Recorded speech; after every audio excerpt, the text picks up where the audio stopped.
Bien, amigos televidentes, ya de regreso en la parte media del programa. Tenemos que volver. En la primera parte hablamos sobre la tarifa eléctrica y cómo eso iba a incidir en los precios de los artículos de consumo básico, en un incremento en los precios de esos artículos. Y no quisiéramos seguir hablando de alza, pero la realidad ese es el tema, porque fíjense que esta semana el Banco Central acaba de disponer otro incremento a la tasa de interés anual de 6.50 a 7.25. Esos son 75 puntos conceptuales. Que así como que cuando uno lo ve 0.75 como que no lo ve mucho. Pero cuando estamos hablando de tasas que tienen que ver con los precios de los préstamos, o sea, en un país donde el Banco Central está sacando dinero de las calles, está sacando circulante para tratar de detener la tasa de la inflación, eso es, te suben la tasa de interés y te retiran dinero. Entonces hay un menor poder de compra en la población. Entonces, una población que tú le restringes el poder de compra, cuando en el mismo momento le está subiendo la tarifa de electricidad y le está subiendo la tasa de interés. O sea, si usted tiene un pequeño negocio, ya usted no puede recurrir a un préstamo, porque si recurres a un préstamo, pudiera entonces los intereses tragarse los beneficios que usted obtenga. Pero eso también comienza a reflejarse en el mercado inmobiliario. ¿Por qué? Porque nosotros siempre hemos dicho, no nosotros, es un concepto ya viejo, de que en los contratos bancarios hay que leer bien la letrica pequeñita, la chiquitica, porque ahí a veces te ofertan una tasa de interés fija para un préstamo hipotecario o para un préstamo de vehículo o para un préstamo de consumo. Puede ser. Y te ofrecen una tasa fija. Pero cuando usted lee la letrica pequeñita, esa tasa fija es por un periodo de 3 meses, de 6 meses. A partir de ahí, entonces usted tiene que comenzar a pagar la tasa de mercado, que no es que mucha gente toma un préstamo y comienza a pagar, por ejemplo, 20,000 pesos, y después cuando se le termina esa gracia, entonces se encuentra que el pagaré, en vez de 20,000 pesos, ahora es de 27,000 pesos, entonces se asusta.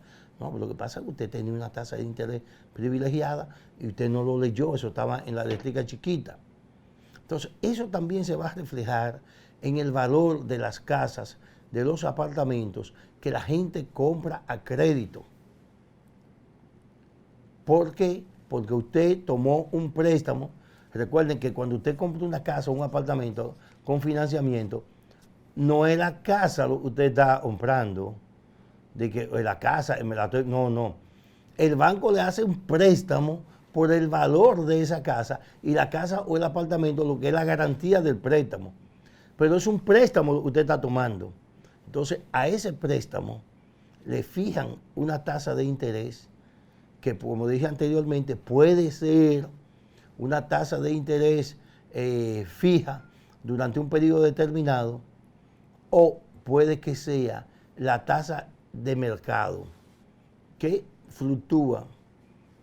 Puede ser, pero aquí en los últimos meses hemos visto que no está fluctuando y parece que la proyección al futuro no es que siga, no es tampoco que vaya a bajar, sino que la tasa de interés va a seguir subiendo, porque es el único mecanismo que tiene el gobierno.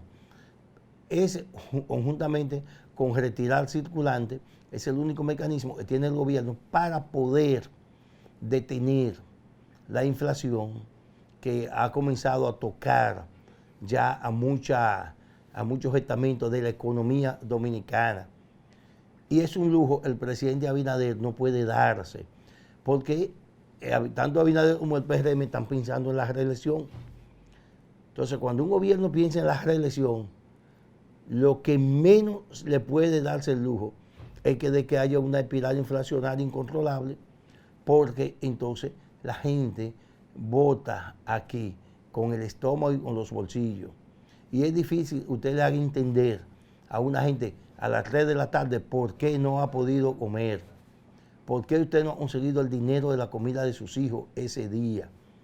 Entonces, la gente no lo va a entender, no va a entender el fenómeno de la guerra de Irán, de la guerra de Ucrania con Rusia. La gente no va a entender que los precios del petróleo se han disparado. La gente no va a entender con el estómago vacío, sin la posibilidad de llevar comida a su casa. La gente no va a entender que las materias primas principales en el mundo se han disparado de precio, igual que los fertilizantes. Son realidades, eso está ahí, pero es difícil que la gente te entienda eso cuando a las 2 o a las 3 de la tarde no le ha podido llevar comida a sus hijos.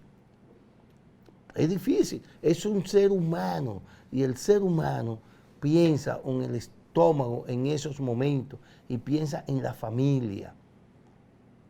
Entonces, por eso es que el presidente no puede darse el lujo de permitir una espiral inflacionaria cuando arrancó ya con un proyecto reeleccionista.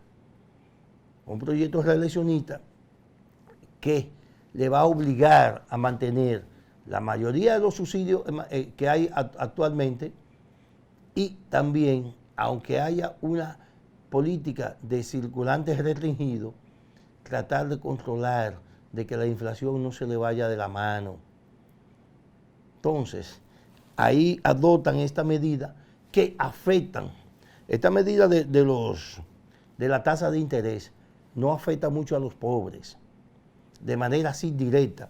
Primero porque los pobres no son sujetos de crédito bancario, muy pocos, casi nunca son sujetos, y mucho menos sujetos de un crédito hipotecario. Porque aquí cualquier apartamentico cuesta 2, 3, 5 millones de pesos. Y ningún pobre puede ser agente de crédito para un préstamo de 5 millones de pesos. O para acumular 1.500.000 o 2 millones de pesos para el interés, para el pago del interés de esos préstamos o del iniciar de una vivienda. Eso son las disyuntivas en las que nos estamos enfrentando como sociedad, como país. Y sigue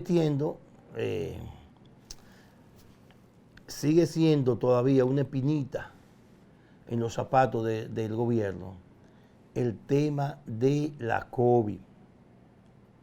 Tenemos alrededor de 3.500 casos en 3 días. En 3 días estamos por encima de los 1.000 casos, de los 1.000 afectados cada 24 horas.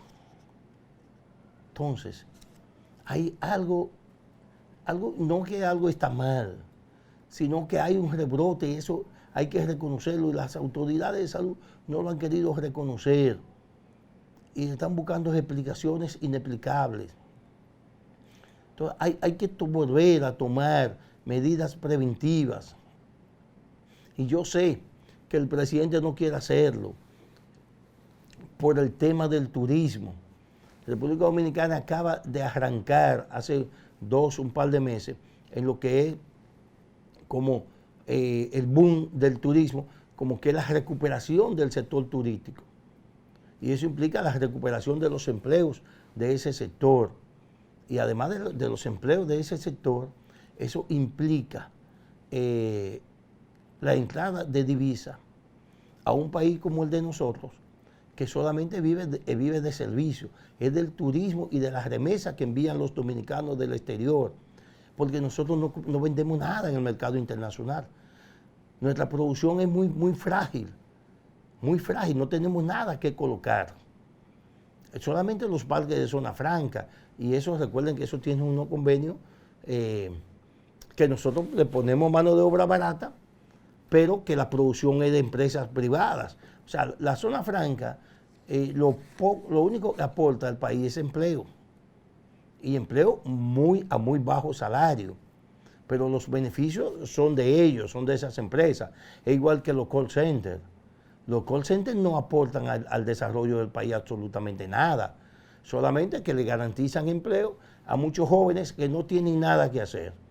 Entonces, tienen un empleo garantizado.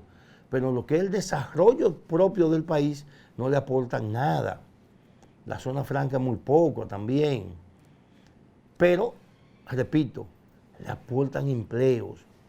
Y esos empleos es importante porque en uno u otro caso siempre absorben a jóvenes. Y aquí tenemos cada año 100.000 jóvenes nuevos en edad productiva, se van integrando, por razones de edad, deben estar integrados al aparato productivo, pero que no se integran por el problema del desempleo y muchos van al mercado informal. O sea, todo eso es lo que ha hecho que el gobierno no pueda en este momento o no quiera aplicar una política de restricción para contener un poco los casos de COVID.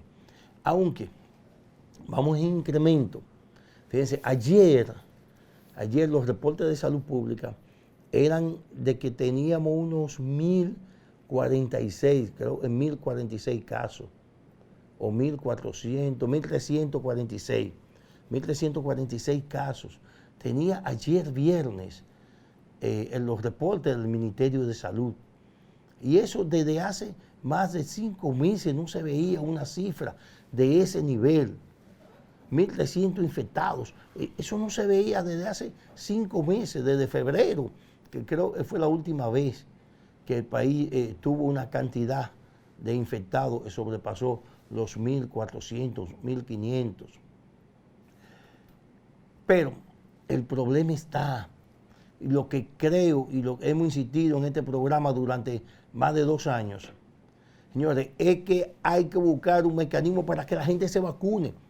Si bien es cierto que la vacuna no te va a evitar el contagio de COVID, pero sí te evita el internamiento y te evita la muerte. Las vacunas te evitan la muerte, no el contagio. Pero no es lo mismo tener 4 dosis de vacuna anti-COVID, no es lo mismo tener 4 dosis de vacuna anti-COVID que no tener ninguna. Si a usted le da COVID y usted tiene 4 vacunas, 4 dosis, o sea, las 3 dosis normales más una dosis extra de protección, oiga, usted le puede dar COVID y ni siquiera lo siente en ocasiones. Ahora, si usted no tiene ninguna vacuna, tiene una sola dosis, fácilmente usted se puede dar COVID y se puede joder, porque lo pueden internar, puede ir a intensivo y puede perder la vida. Amigos televidentes, vamos a una pausa y en breve estamos de nuevo aquí con ustedes en Coloquio Cultural.